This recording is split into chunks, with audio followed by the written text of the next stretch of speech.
How are the Year 10s going to sit their exams in 2021? If you're a parent of a Year 10 child, you're probably wondering the same thing. How can the Year 10 students sit their GCSEs in the summer of 2021 when they've already missed out on 4 months of face-to-face education? Furthermore, although the government has proposed all the schools to open in England in autumn, what if there's a local flare-up? How can they continue their studies? So what is it going to mean for our current Year 10s who will be going on after the summer to Year 11? My name is Kelly and I'm a private tutor, and in today's video we're going to look at what the government have proposed and what we can do to support our Year 10s so that they can achieve the grades that they deserve. Now, the Office of Qualifications and Examinations have outlined a proposal. Now, the great news is you've got 2 weeks for today, so that's July 16, which is the deadline, to have your say. I will put a link at the bottom to the website so that you can access the form, so that you can put what you think in terms of the adaptations for the summer of 2021 examinations in the GCSEs. Now, what they have stated is that they want to try and maximize the amount of teaching time. So they're trying to cut down on anything that takes away from that. So for example, in the GCSE English language, part of the course is an assessed presentation. Now, that doesn't contribute to the overall exam grade, but it does go on their certificate as a pass, merit or distinction. So what they are proposing is that rather than what we usually have is that the student will choose a topic, negotiate it with the teacher gives them a stamp of approval, and then they set up a recording, it's done in front of the class, and then it's sent off to the examiners. Well, rather than doing that, what they're saying is to try and limit everything is to have it so that there's no recording involved. In fact, it can be done with just one student, one teacher, and that way then it minimizes the risk. And also it allows for a plan B. For example, if there is a local flare-up and the school is shut down, then the students can still do a recording from home and send it in to their teacher. That way then, at least there's some form of examination of the spoken communication, which is really vital and important, because in today's age, everything is about communication. In fact, well, when has it not been really? So it is an important skill. So it'd be a shame to miss out on the opportunity to grow and nurture that. So by just eliminating the recording session, it then allows for greater flexibility.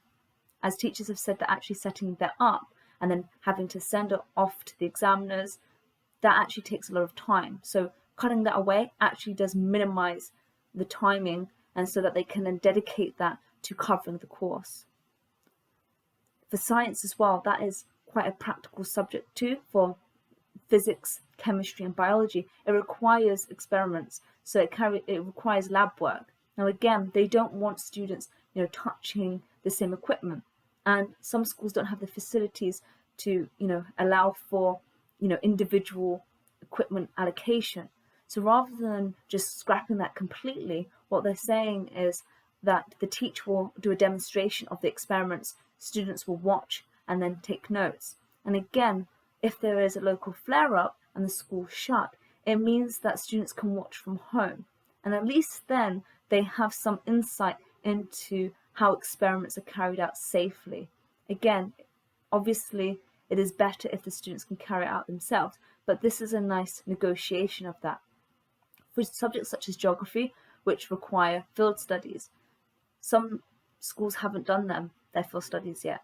So again, what they were proposing was having localized sites. So for example, where possible, having students carry out field work at school.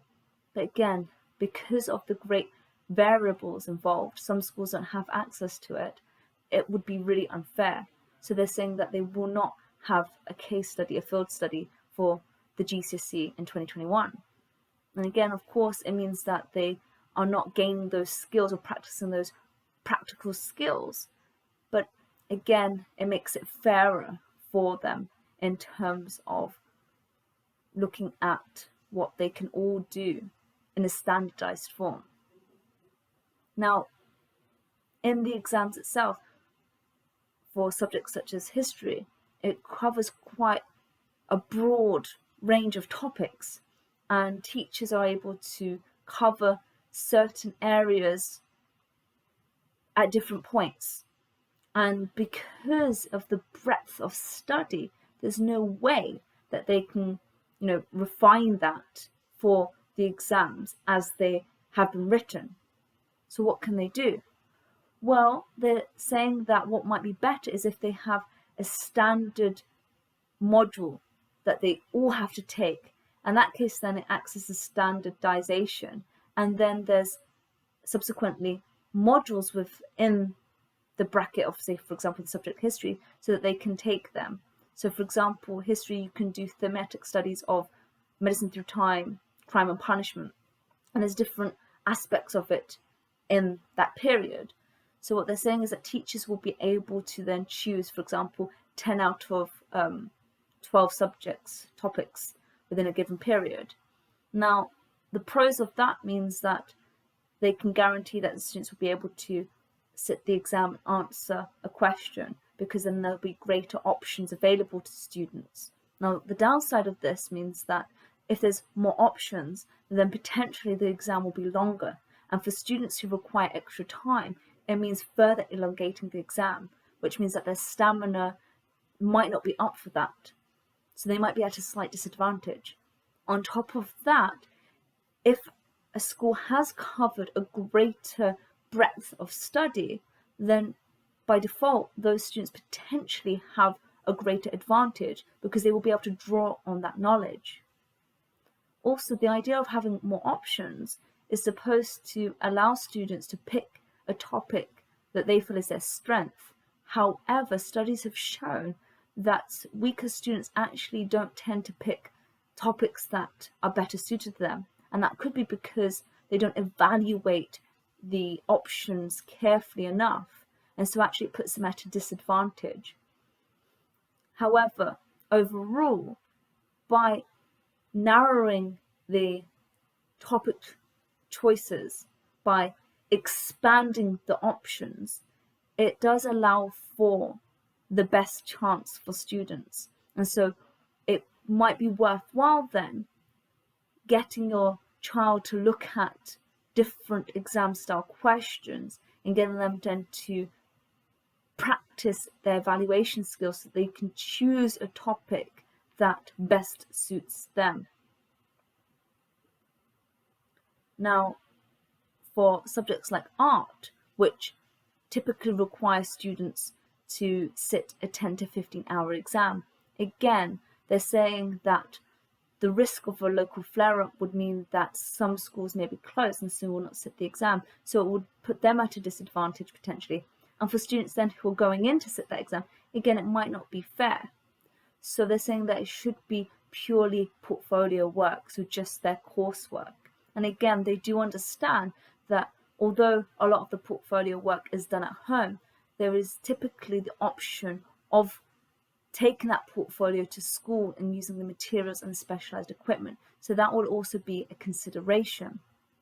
Subjects like design and technology, which require the manufacturing of products, and the same for engineering, what they're saying is that they will allow the students to make detailed notes of their prototype, and they will use that as opposed to them building it, because again, they don't have access to the equipment to do so.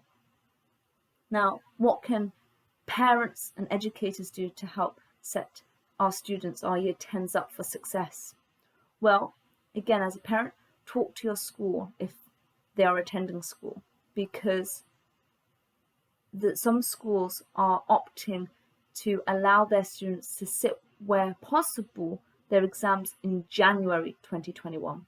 Now, again, that might seem scary in the sense that, well, surely if they've had less contact time, then throwing them into an exam earlier rather than later would mean that they won't have covered everything.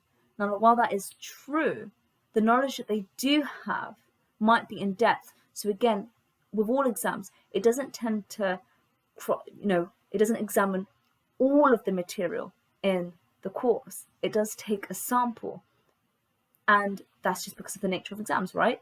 So again, just by chance, what your child may know might come up in the exam, or what they don't know so well might come up in the exam.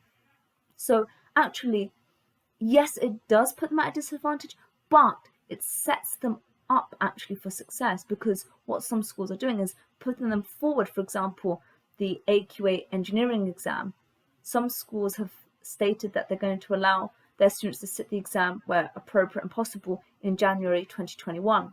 That way then, if they do really well, they can keep that grade, and then they won't have to sit it. So it's one less GCSE to worry about in the summer.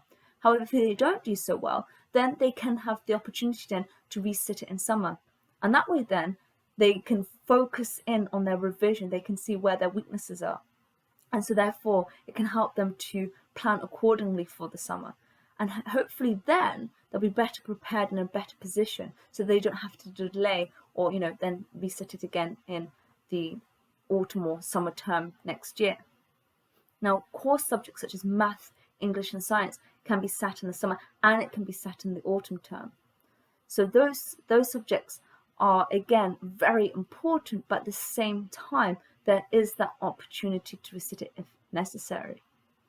So again, the takeaway from this is, we don't know what's going to happen in September of this year, of 2020. Although we're proposing that all schools reopen and that they recommence their GCSE course as usual, well, they've already lost 4 months of education in terms of face-to-face teaching.